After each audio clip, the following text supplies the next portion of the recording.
రంగబలి అనే కాదు, ఇప్పుడు సినిమా అనేది సందేశం 5%, వినోదం 95% ఉంటేనే చూడడానికి ప్రేక్షకులు థియేటర్స్కి వస్తున్నారు. ఆ సూత్రాన్ని లేదా ఆ వంటకాన్ని సరిగ్గా అనుసరించిన కథ రంగబలి అనేది నా ఉద్దేశం. ఉంది, చాలా మంచి విషయమే చెప్తున్నారు చివరికి వచ్చేటప్పటికి. కానీ ఆ మంచిని మాత్రం మనసుకి గిలిగింతలు పెట్టేలాగా, అక్కడక్కడ కళ్ళు చెమర్చేలాగా, కడుపు ఉబ్బా నవ్వేలాగా అన్ని రకాల రుచులు జోడించి ఆ 5% మాత్రం చెప్పాల్సిన మంచిని చెప్తున్నారు. అంత మంచి కథ ఈ మధ్యకాలంలో చాలా వచ్చినాయి, అందులో మీదొకటి. Thank you. సీరియస్ చాలా చక్కగా చెప్పారు. ఎందుకంటే అవును, సినిమా అనేది అలా చూసుకుంటే విక్రమ్ సినిమా, కేజీఎఫ్ సినిమాలో 0% కామెడీ అలా దానికి ఏం లేదు. బట్ ఆ కామెడీ అనేది సినిమాకి పర్ఫెక్ట్ గా సూట్ అయినప్పుడే, ఆ కథలో ఉన్నప్పుడే ఆ కామెడీని మనం ఎంజాయ్ చేయగలం. లేకపోతే సినిమా అంతా కామెడీ అయిపోద్ది, అంటే సినిమా నవ్వులు పాలైపోద్ది. కథలో కామెడీ ట్రాక్ ఉండడం కాదు, కథ అన్న ట్రాక్ లో కామెడీ ఉంది. యాక్చువల్లీ ఈ సినిమాలో నాకు నా లైఫ్ లో, అంటే నేను ఆల్మోస్ట్ కొన్ని సినిమాలు చేశాను, ఆల్మోస్ట్ ఒక 12 years నుంచి ఇండస్ట్రీ ఉన్నాం కాబట్టి మోస్ట్ డిఫికల్ట్ పార్ట్ ఏంటంటే సార్, ఈ సినిమా ఫస్ట్ డే షూట్ నేను నా లైఫ్ లో మర్చిపోలేను. ఎందుకంటే ఒక 6 pages డైలాగ్ ఇచ్చాడు ఫస్ట్. ఒక 6 pages డైలాగ్ సరే చెప్పేద్దాం రెడీ అయితే, అది నా మోటివేషన్ చెప్పాలి. ఇప్పుడు నా మోటివేషన్, నా బాడీ లాంగ్వేజ్ ఇప్పుడు ఏ సినిమాలో పెట్టలేదు. సో నాకు అదంతా అలవాటు లేదు.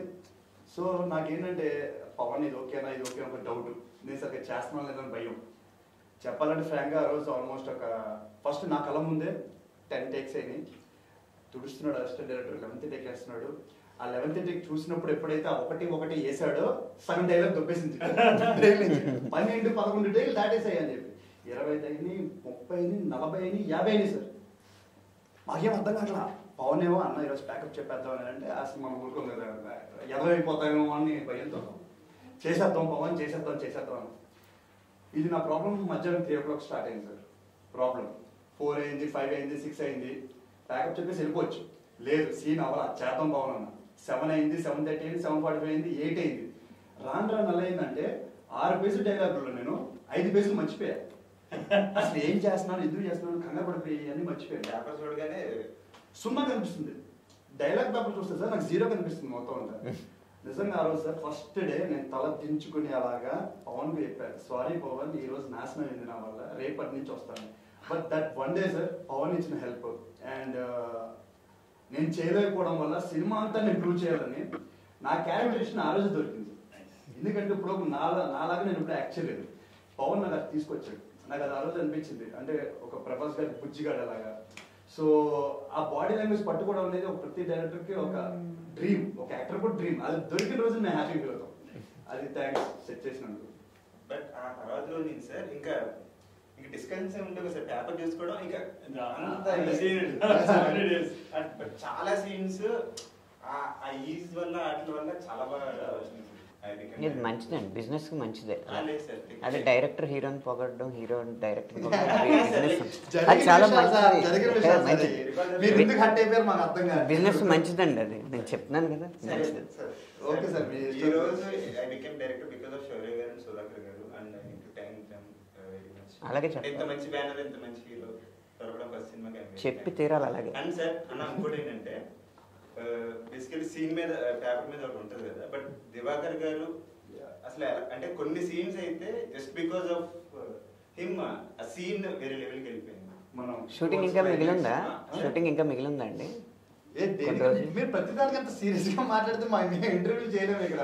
సరే అడుగుతున్నాను. ఓకే సార్ చెప్తాను సార్, జెన్యూన్ గానే చెప్తాను మీ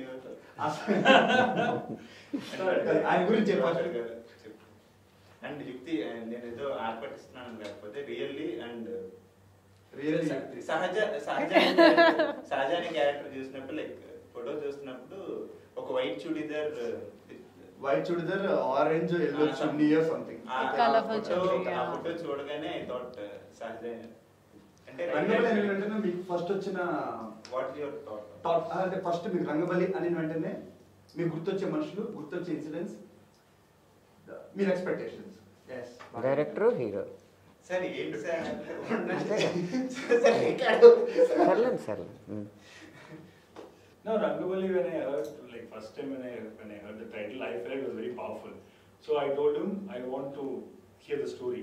So when he told us like entire story, నేను కొంచెం చూసీగా ఉంటాను సినిమా, and I have not shot too many commercial films. So నాకు Pavan, I don't know whether I can do this one, but I was very fond of Shaurya, always I want to something.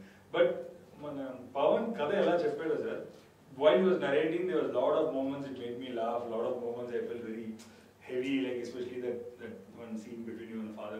So alanti, so I was like very keen to how visually we can elevate this ani chala naku oka interesting and challenging ga undi. That's why I said okay, we'll do. So నేను ఏదైనా అది director క్రెడిటే కదండి, అది కూడా డైరెక్టరే కదండి. ఇప్పుడు కథ రాసుకుంది director, ఈ సినిమాకి నా దగ్గరకు వచ్చాడు దివకరం అని, మీ దగ్గరకు వచ్చిన కూడా డైరెక్టర్ కదా, గిఫ్ట్ దగ్గరకు వచ్చిన కూడా సార్ మీరు మీకు 5 పాటలు ఇచ్చారు, యాక్టింగ్ ఛాన్స్ ఇచ్చారంట, మీరు ఏంటి సార్ సరే మిమ్మల్ని అడుగుతున్నాం, మిమ్మల్ని అడుగుతున్నాం. రంగబలి అన్న వెంటనే, ఆ పేరు వినిపించిన వెంటనే మీకు అనిపించే 3 విషయాలు ఏంటి?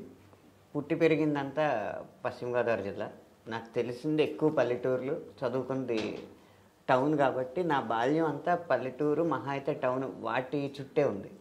కానీ ఇప్పుడు వచ్చే సబ్జెక్టులు ఆ శాతం తక్కువ, ఎక్కువ అర్బన్గా వస్తున్నాయి అనమాట. ఒక్కసారిగా ఒక రూరల్ కలర్ ఉంటుంది ఈ సినిమాలో, ఒక గ్రామీణ నేపథ్యం ఉంటుంది, లేదా ఒక చిన్న టౌన్ నేపథ్యం ఉంటుంది అనిపించింది మొదటిది. కానీ కథ విన్న తర్వాత అనిపించింది, కథ ఏదో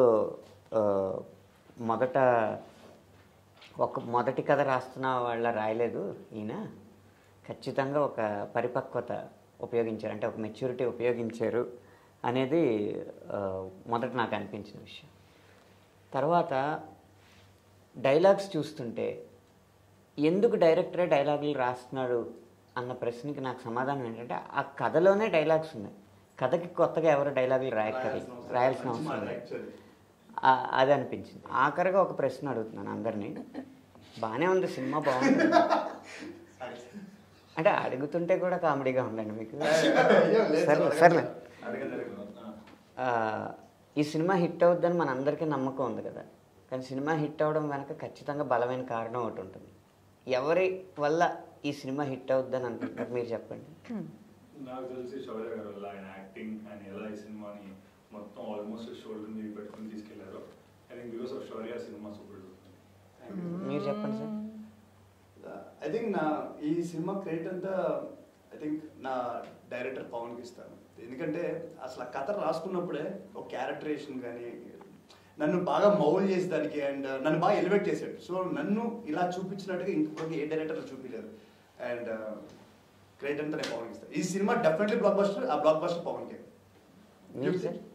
నేనైతే హీరో గారు అండ్ మై ప్రొడ్యూసర్ గారు సుధాకర్ గారు, లైక్ నాకు అన్ని విషయాల్లో they supported me in terms of everything.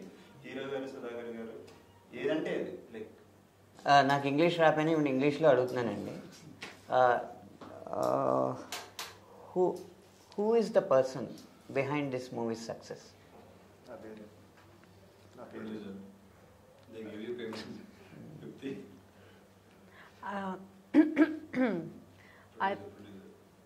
Yeah, because he's producing it, of course, it's his money. But I mean, Pawan plays up because it's his story, and the way he has shown the depth in every scene. I feel like this is very important because there's so much depth in every scene. The very small things which actually happen, but people are not able to show that. And I think he was able to hit అయిపోద్ది the cinema. And visual ఒకటి ఉంటే సరిపోద్ది కాదండి. Basic ఇప్పుడు మీరు అడిగిన క్వశ్చన్కి మేము కరెక్ట్గానే కదా ఆన్సర్ ఇస్తున్నాం. ఏంటంటే కరెక్ట్గా ఇచ్చేది, ఎప్పటి నుంచో వస్తున్నానండి ఇంటర్వ్యూల్లో, కనీసం ఇందులో పిలిచారు అనుకోండి అది వేరే విషయం. అసలు లిరిక్ రైటర్ అనే వర్డ్కి సినిమా సక్సెస్లో భాగమే లేదు, అంతే కదా మీ అందరూ ఉద్దేశం. అంటే పాటలు రాలేదండి నేను, పేమెంట్ లేకుండా ఎందుకు చేస్తాం కానీ. యాక్టింగ్ చేసిన మీరు లిరిసిస్ట్ అనేవాడికి కొంచెమైనా గౌరవం ఇవ్వాలి. ఈ ఇంటర్వ్యూలో ఏదో మూలంలో తోసారు కాదండి, కాదండి. ఎవడ సక్సెస్ అంటే కనీసం ఈ లిరిక్ రైటర్ అనేవాడు పేరు ఒక్కడే చెప్పడేటండి, నాకు అర్థం కాదు. సార్ ఎన్ని పాటలు మిలియన్ వ్యూస్ అయితే సినిమా బిజినెస్ తారుమారైనయో తెలియదండి మీకు. సో మీ ఉద్దేశం ఏంటంటే లిరిక్ రైటర్ అనేవాడు కూర్చోండి సార్, కూర్చోండి. మీరు ఎందుకంటే సీరియస్ అవుతున్నారు? ఇంటర్వ్యూ కామెడీగా ఉండొచ్చండి, విషయాన్ని కొన్ని సీరియస్గా తీసుకోవాలి కదా. దేని గురించి అండి? ఆ లిరిక్ రైటర్ అనేవాడికి ఒక రికగ్నిషన్ కానీ. సార్ మేము మాకు సాంగ్స్ కావాలన్నప్పుడు మీకే ఫోన్ చేస్తాము. అదే నా సాంగ్ కావాలనుకున్నప్పుడు ఫోన్ చేస్తాను. ఇప్పుడు ఇంటర్వ్యూ స్టార్ట్ అయింది సార్, 1 by 1 వెళ్తున్నాము, అడుగుతున్నాం కదా సార్. 1 by 1 అందరూ చెప్పేశారండి, ఇంటర్వ్యూలో ఉన్న వాళ్ళు అందరి గురించి చెప్పేశారు. మీ యాక్టింగ్ గురించి ఇంకా చెప్పలేదు కదా. మీ యాక్టింగ్ చాలా బాగా చేశారు, చాలా బాగా చేశారు. మీ యాక్టింగ్ నిజంగా డాన్స్ కూడా చాలా. యాక్టింగ్ ఓకే అండి. ఒక పాట మిలియన్ వ్యూస్కి వెళ్తే ఆ సినిమా బిజినెస్ మారిపోదు. కానీ మేము అంటే ఇంకా మా వాల్యూ అంటే మా వాల్యూ అంటే బిజినెస్ అయిపోతుంటే మా వాల్యూ లేదా? మీ వాల్యూ మీరు అందరూ ఇచ్చేసుకున్నారు కదండి. ఓ పని చేయండి, ఇక్కడ వాదనలో కూడా మీరు సపోర్ట్ చేసుకుంటే హ్యాపీగా మీ క్రెడిట్లు మీరు తీసేసుకోండి. మేము మాత్రం ఆ పాటలు అర్జెంట్ అయినప్పుడు నా క్రెడిట్ కూడా నేను మా డైరెక్టర్కి ఇచ్చాను, నా క్రెడిట్ కూడా మా కెమెరామెన్కి ఇచ్చాను. నా క్రెడిట్ తీసేసుకోండి. మీరు డైరెక్టర్ ఇస్తే డైరెక్టర్ మీరు ఇస్తారు క్రెడిట్. నేను దాన్ని హీరో ఏమని చెప్పాలి సార్? ఇలా హీరో డైరెక్టర్ వల్ల డ్యూట్ వల్ల కాకుండా ఒక లిరిక్ వల్ల నేను హైలైట్ అయింది నేను అలా చెప్తాను సార్. లిరిక్ వల్ల హైలైట్ అయ్యారని చెప్పక్కర్లేదు. ఎవరెవరు సినిమా సక్సెస్ వెనకాల ఉన్నారు అంటే కనీసం లిరిక్ రైటర్ అనేవాడు కూడా ఒకడు ఉన్నాడని చెప్తే బాగుండేది.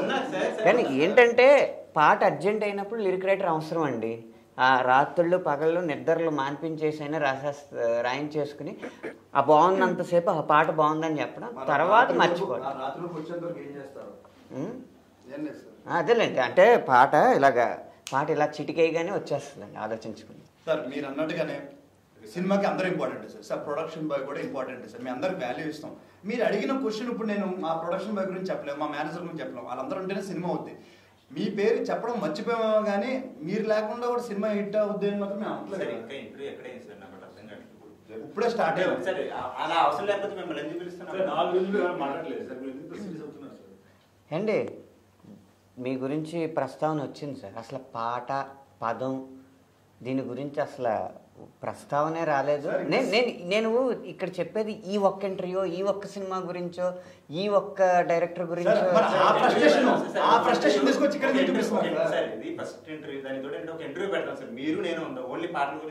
ఇప్పుడు నేను హట్ అయిన తర్వాత మీరు ఇంటర్వ్యూ పెడతారో ఇంట్రాగేషన్ చేస్తారో తర్వాత విషయం అండి.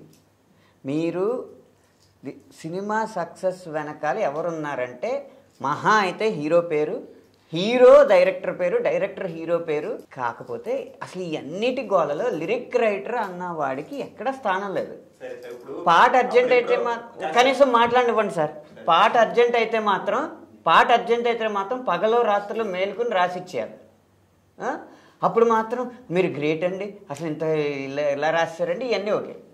వన్స్ పాట రికార్డ్ అయిందో మర్చిపోవడం, ఈ సంస్కృతి సరైనది కాదండి. ఒక పని చేద్దాం సార్, ఇంతకు ముందు వచ్చిన సినిమాలు అన్నిటికీ కారణం అనంత్ శ్రీరామ్ గారు అని చెప్పి చెప్తాం సార్. అంటే ఆ మాత్రం ఎటకారాన్ని అర్థం చేసుకోలేను అనుకుంటున్నారా సార్? నేను ఇక్కడ ఇంటర్వ్యూ చేస్తున్నాము, 1 by 1 వెళ్తున్నాము, మీకేదో పని. నేను 1 by 1 అడుగుతానే వచ్చాను, ఎవరు సినిమా సక్సెస్ వెనకాల కారణం.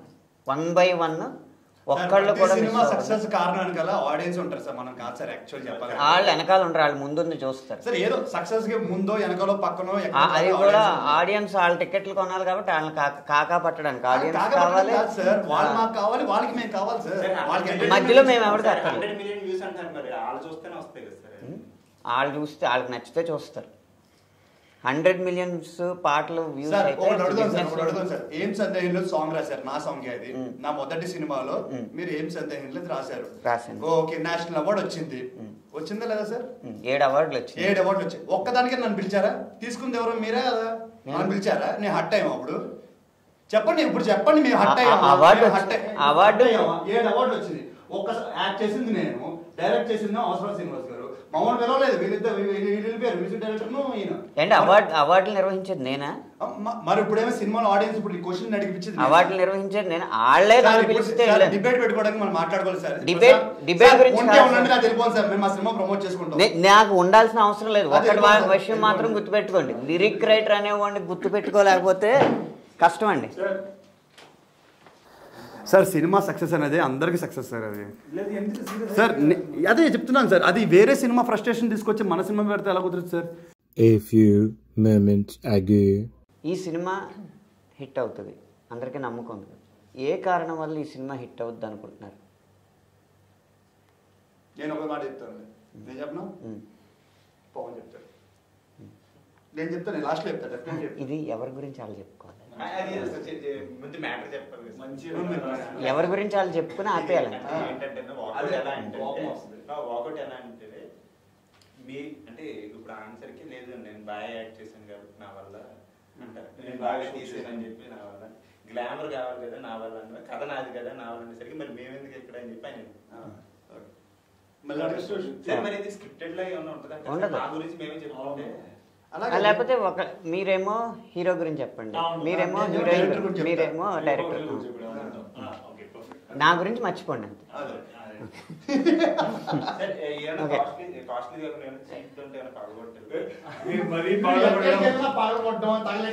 అవి ఏం అక్కర్లేదు, అవి అక్కర్లేదు. మామూలు వెళ్ళిపోవడం బెటర్. ఓకే, రోలింగా కమల్ హాసన్